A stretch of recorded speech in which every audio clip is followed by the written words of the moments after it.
शक्ति।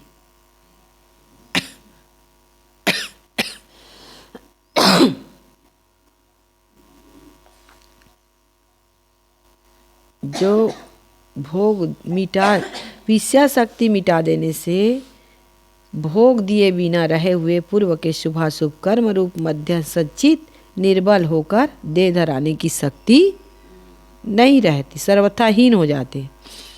स्वरूप की भूल और विषय शक्ति व जीव का जन्मादि प्रवाह चल रहा है। जन्मादि प्रवाह क्यों चल रहा है? स्वरूप की भूल और विषयों में आसक्ति के कारण विष का जीव का जन्मादि प्रवाह चल रहा है। और बौद्ध वैराग्य के प्रबल पुरुषार्थ द्वारा स्वरूप भूल और विषय शक्ति मिटा देने पर जन्म धारण करने का कोई हेतु नहीं रह जाता। जिस वासना क्रिया को जीव सुख रूप मानता है उसी को अंतःकरण में रखता है। जिस वासना क्रिया को भले भांति दुख रूप जानकर उसे मिटा देता है वह वासना क्रिया अंतःकरण में नहीं रह सकती। जड़ संस्कारों को पूर्ण दुख रूप जानकर और बोध वैराग्य बल से उन्हें मिटाकर स्वरूप में ठहर जाने पर जीव को गर्भ में ले जाने में किसकी सामर्थ्य है? यदि बोध वैराग्य बल से संचित आदि कर्मों का नाश मानकर मोक्ष न माना जाए तो मनुष्य शरीर और बोध वैराग्य धारण करने की क्या विशेषता होगी?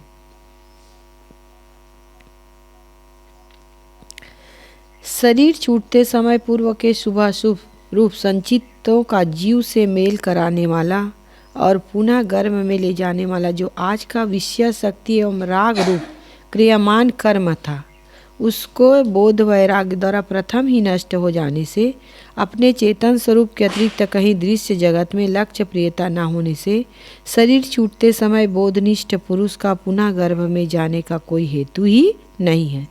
वहाँ तो संचित प्रारब्ध आदि समस्त कर्म ग्रंथियों का सर्वथा नाश होकर शुद्ध विदेह मोक्ष ही शेष रह जाएगा। यदि बोधनिष्ठ एवं वैराग्यवान को भी पूर्व के शुभाशुभ कर्म रूप संचितों को भोगने पड़ेंगे ऐसा माने तो पशु पक्षी सूकर कुकर कृमि कीटादि सब खानियों के संचित कर्म होंगे। तब तो यथार्थ बोधवान को भी संचित भोग कर समाप्त करने के लिए पशु पक्षी सूकर कुकर कृमि कीटादि योनियों में जाना पड़ेगा। फिर वैराग्य बोध की विशेषता क्या रह गई? पारखी संत ही नहीं, मोक्ष प्रतिपादक किसी भी मत के विवेकी संत ऐसा नहीं मानते। यदि बोधनिष्ठ जीव भी संचित कर्म भोगने के लिए पुनः मनुष्य शरीर धारण करेगा तो अबोध बाल्यावस्था के पश्चात जब तक विवेकी सद्गुरु से भेंट होकर और बोध वैराग्य प्राप्त होकर उसकी दृढ़ धारणा न होगी तब तक जीव कुछ न कुछ क्रियमान कर्म अवश्य कर लेगा और वह क्रियमान आगे चलकर संचित रूप होकर अंतःकरण में टिक जाएगा। बोध वैराग्य होने पर भी उन संचितों को भोगने के लिए पुनः जीव शरीर धारण करेगा। इस प्रकार जब भी मनुष्य शरीर में आएगा तभी अबोध बाल्यावस्था के पश्चात गुरुबोध अवस्था के प्रथम कुछ न कुछ क्रियमान करेगा। वह क्रियमान संचित होकर देह धराए करेगा।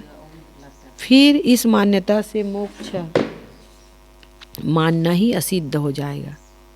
यदि कहिए अधिक संचित भोग कर समाप्त हो जाने पर किसी नर जन्म में जब थोड़ा संचित रहेगा तब थोड़ा होने से बोध वैराग्य से नष्ट हो जाए तो यह भी युक्त नहीं है, क्योंकि यदि बोध वैराग्य से संचितों का नाश माना जाए तो चाहे थोड़ा हो चाहे अधिक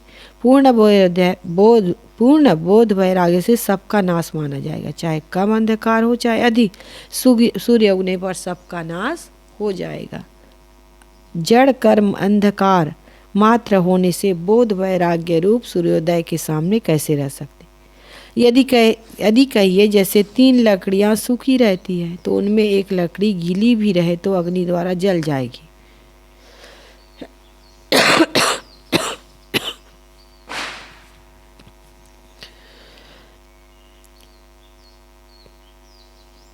यदि 3 लकड़ियां एक लकड़ी गीली रहे 3 लकड़ियां सूखी रहे तो एक सूखी रहे नहीं जलेगी, 3 गीली हैं और एक सूखी है तो नहीं जलेगी। वैसे थोड़े संचित कर्म बोध वैराग्य से नष्ट होते हैं और अधिक नष्ट नहीं होते, तो यह कहना भी युक्त प्रतीत नहीं होता, क्योंकि यहाँ एक सूखी लकड़ी के साथ 3 गीली लकड़ियों को अग्नि द्वारा न जलना माना गया। उसमें लकड़ियों का अपेक्षा अग्नि की मात्रा और शक्ति कम मानी गई, इसलिए यह प्रमाण ऐसा देना युक्त प्रतीत होता है कि यदि करोड़ों मन प्रज्वलित अग्नि की ढेरी हो तो उसमें एक सूखी लकड़ी के साथ 3 ही गीली लकड़ियों को कौन कहे, यदि 4 हरे वृक्ष काट कर डाल दिए जाए तो भी जलकर भस्म हो जाएंगे।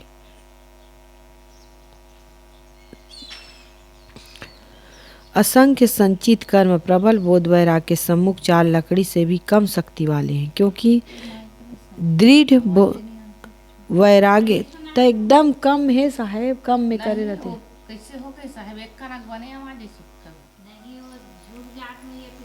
करोड़ों मन अग्नि के तेज से भी प्रचंड है। जैसे सूर्य के उदय होते ही अंधकार का पता नहीं रहता, वैसे प्रचंड बोध वैराग्य के उदय होते ही तम रूप असंख्य संचादी कर्मों का अभाव हो जाता है। जैसे अग्नि लगा देने पर चाहे 1 मन लकड़ी की ढेरी हो, चाहे करोड़ों मन लकड़ी की ढेरी, सब जल जाएगी, वैसे बोध वैराग्य की अखंड धारणा से चाहे कम संचित हो चाहे अधिक, सबका नाश हो जाएगा। जिन जिन कारणों से जो कार्य होता है उन कारणों में से एक कारण के अभाव से ही वह कार्य नहीं होता।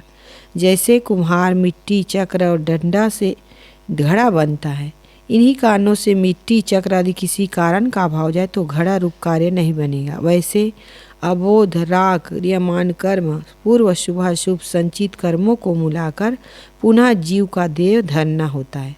अतः बोध वैराग्य द्वारा अबोध, राग और क्रियमान का तथा सुखाध्यास रूप संचित के नाश हो जाने से केवल एक पूर्व के अभुक्त शुभाशुभ संचित कर्म देह धराने में सर्वथा असमर्थ है।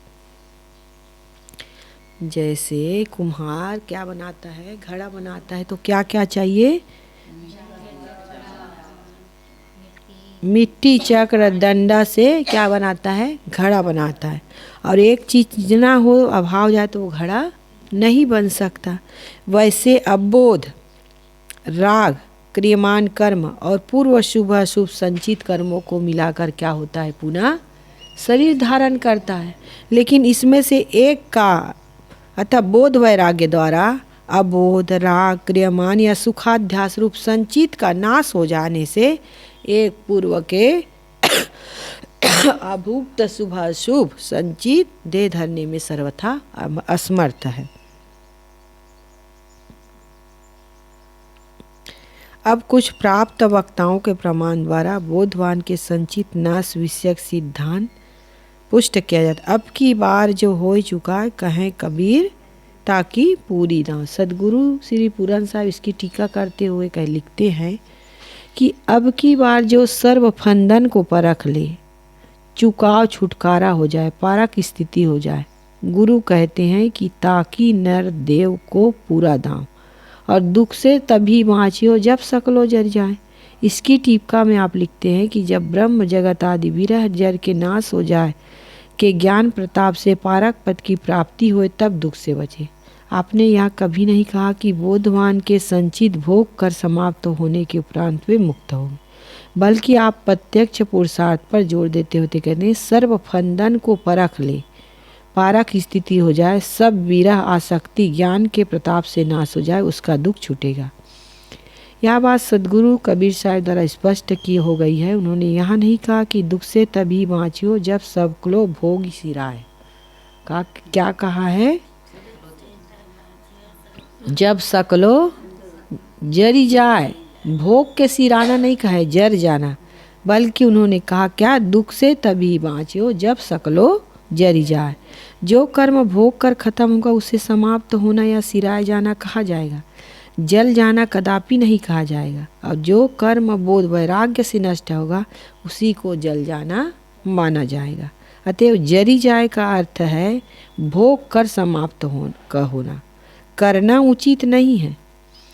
जरि जाए का अर्थ बोध वैराग्य से कर्मों का नष्ट होना ही माना जाएगा। सदगुरु श्री कबीर साहिब और भी कहे कबीर सत सुकृत मिले तो बहुरी न जूले आन। यदि सच्चे सदगुरु और सत्य स्वरूप की स्थिति धारणा की पूर्ण प्राप्ति हो गई तो गुरु कहते हैं कि जीव पुनः गर्भ में नहीं आएगा।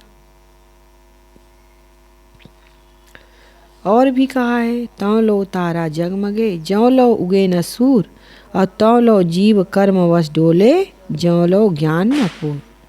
इसकी टीका में पूरन साहब कहते हैं, जब लग पूरा ज्ञान नहीं होता तब लग जीव कर्मन के वश होकर 84 में फिरता है, और जब पूरा ज्ञान भया तब गुरु पद का अधिकारी भया, संपूर्ण कर्म भ्रम छोड़ के निष्पक्ष भया, तब उसके सकल कर्म विनाश भये। जैसे तारे की ज्योति अंधिकारे में जगमगाती है और जब सूर्य उगा तभी लय हो गई, छिप गई, जैसे तैसे तब लग अज्ञान रूप अंधियारा है, तब लग कर्मन के फल जगमगाते हैं और ज्ञान रूपी सूर्य निकला तभी लय हो जाते हैं। इस साखी में सदगुरु कबीर साहब ने कर्मों का नाम लेकर उनका ज्ञान से नाश होना माना है। तव लो जीव कर्म वश डोले ज्यों लो ज्ञान न पू, सुर नर मुनि और देवता सात दीप नवखंड, कहें कबीर सब भोगिया दे धरे को दन। इस साखी की विस्तृत टीका करते हुए अंत में श्री पूरन साहिब शंकर समाधुन रूप कहते हैं कि सुर नर मुनि देवता आदि जितने देहधारी भये सो सब देह सबन ने देह धरे की विशेषता क्या है? ये शंका समाधान। विचार और सत्संग की विशेषता ऐसी है कि गुरु विचार उदय होने से संचित कर्मों का नाश होगा और क्रियमान कर्म हो सकता नहीं, क्योंकि विचार से सब मानंदी मिथ्या ठहरी, ताते कर्म भी मिथ्या ठहरा तो ताते हो सकता नहीं। जब क्रियमान नहीं तब आगे देह भी नहीं, जब बीज नाश हुआ तब आगे वृक्ष भी नहीं। अब रहा प्रारब्ध तो ताका रूप देह बनी है, सो भोगे से नाश होगी, फिर आगे कुछ नहीं। वे विचार की विशेषता ही है। श्री काशी साहिब जी निष्पक्ष सत्य ज्ञान दर्शन प्रश्न 128 के उत्तर में वर्णन करते हुए लिखते हैं कि इस प्रकार संचित क्रियमान इन दो कर्मों के सर्व बीज जीवन मुक्ति स्थिति में पारखी संतों के ज्ञान अग्नि से नाश हो जाते हैं और प्रारब्ध कर्म देहान जब तक भोग के आप ही नष्ट होते हैं। ऐसा आप